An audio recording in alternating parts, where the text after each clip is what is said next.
perkenalkan nama saya Asfa dari Divisi Event sebagai moderator dan dua rekan saya. Perkenalkan, nama saya Emilia dari Divisi Education, Research and Development sebagai narasumber. Perkenalkan, nama saya Krisna dari Divisi Analysis Investment sebagai narasumber.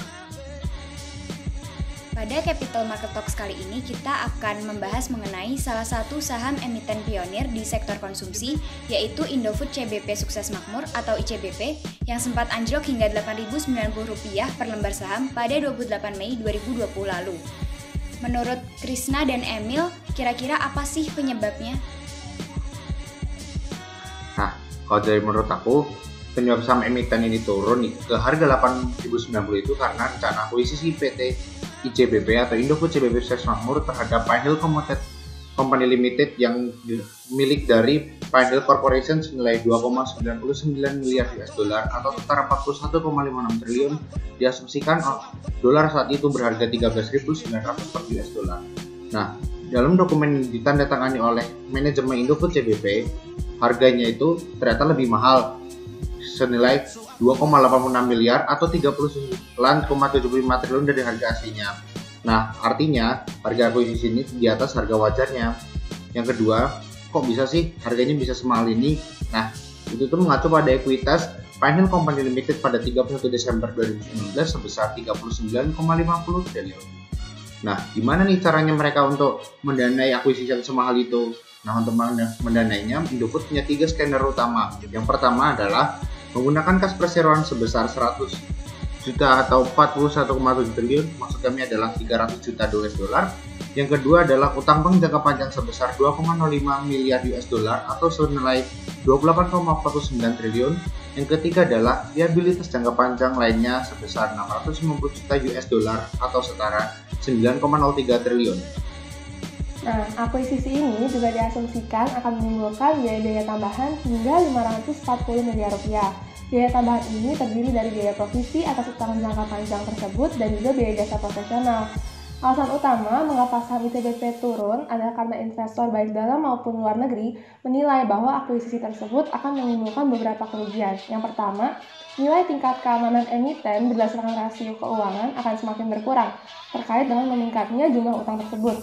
Yang kedua, adanya kemungkinan terjadinya penurunan profitabilitas jangka panjang karena akan ada tambahan biaya bunga terkait dengan pembayaran utang bank jangka panjang tersebut. Yang ketiga, karena adanya risiko yang tinggi bagi perusahaan untuk meningkatkan jumlah utang di tengah ketidakpastian ekonomi dan pandemi COVID-19 ini. Meskipun ICBP berada pada sektor konsumsi yang relatif defensif terhadap guncangan ekonomi, hal ini tetap pula berisiko bagi para investor. Nah, turunan harga ini juga dipengaruhi oleh kondisi pasar modal Indonesia yang merupakan negara berkembang dan relatif belum matang, sehingga rentan sekali terjadi aksi panic buying dan juga panic selling dalam jangka pendek karena adanya kebijakan pemerintah ataupun aksi korporasi. Dari penjelasan tersebut dapat kita simpulkan bahwa aksi korporasi ICBP menyebabkan munculnya sentimen tertentu di kalangan investor. Menurut pendapat kalian, aksi akuisisi ini akan berdampak seperti apa dalam jangka panjang? Dalam jangka panjang, meskipun akan memiliki risiko keuangan yang tinggi, saham ICBP masih dinilai menarik oleh para investor. Karena sebenarnya akuisisi Pinehill Company yang notabene merupakan produsen mie instan dengan cakupan yang sangat kuat di negara-negara Afrika, Timur Tengah, dan Eropa Tenggara akan meningkatkan cakupan pasar ICBP dalam jangka panjang.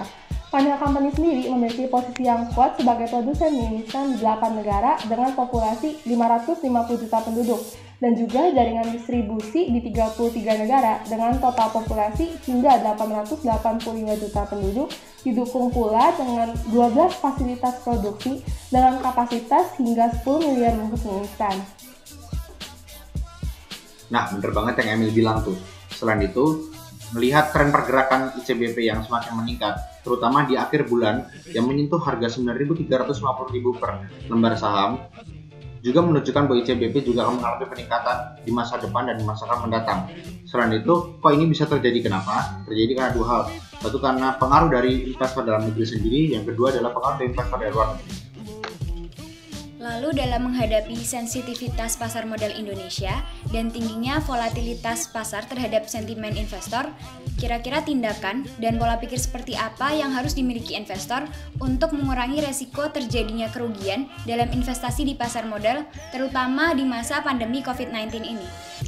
Sebagai investor, kita sebaiknya mengamati perkembangan dan manajemen emiten, karena suatu emiten harus bersifat fleksibel dan mampu beradaptasi dengan perubahan kebutuhan masyarakat, terutama untuk menanggapi kebijakan pemerintah dalam menghadapi pandemi COVID-19 ini. Karena suatu emiten harus mampu untuk berinovasi dalam jangka panjang untuk mempertahankan kelangsungan bisnisnya. Hal ini dapat kita perhatikan melalui corporate action dan berita mengenai perusahaan tersebut.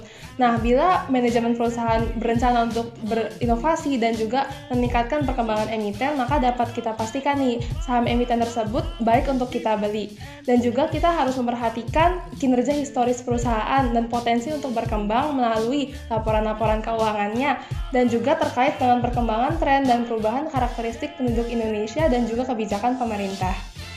Nah, benar banget dengan selain itu, kita sebagai masyarakat juga dapat menggunakan indikator-indikator dalam saham seperti RSI, MACD atau lainnya yang digunakan untuk mengamati perubahan harga dan bisa menentukan peluang. Nah, selain itu, gunanya tadi itu apa sih? Karena kan kadar orang beda-beda, ada yang mungkin harga segini, segitu. Nah, dengan itu kita bisa menentukan nih harganya kira-kira mana pas buat masuk atau buat keluar. Dan itu, kami juga menyarankan masyarakat untuk mengamati terus pergerakan harga saham dan mengamati sentimen terhadap perekonomian Indonesia atau terhadap emiten-emiten tersebut, sehingga masyarakat punya data yang baik untuk mengambil keputusan apakah yang membeli saham, menjual atau menahannya. Wah, betul banget nih, kita harus mengenal perusahaan yang sahamnya kita pilih untuk berinvestasi. Karena dalam berinvestasi saham, kita tidak hanya membeli lembaran saham kepemilikan perusahaan tersebut, melainkan juga bisnis yang ada di baliknya. Jangan sampai kita sebagai investor tidak mengenal produk investasi kita sendiri. Nah, sekian pembahasan kita kali ini. Terima kasih telah menyaksikan dan semoga informasi yang disampaikan dapat bermanfaat untuk kita semua. Sampai jumpa di Capital Market Talks berikutnya. Salam investasi. Salam investasi.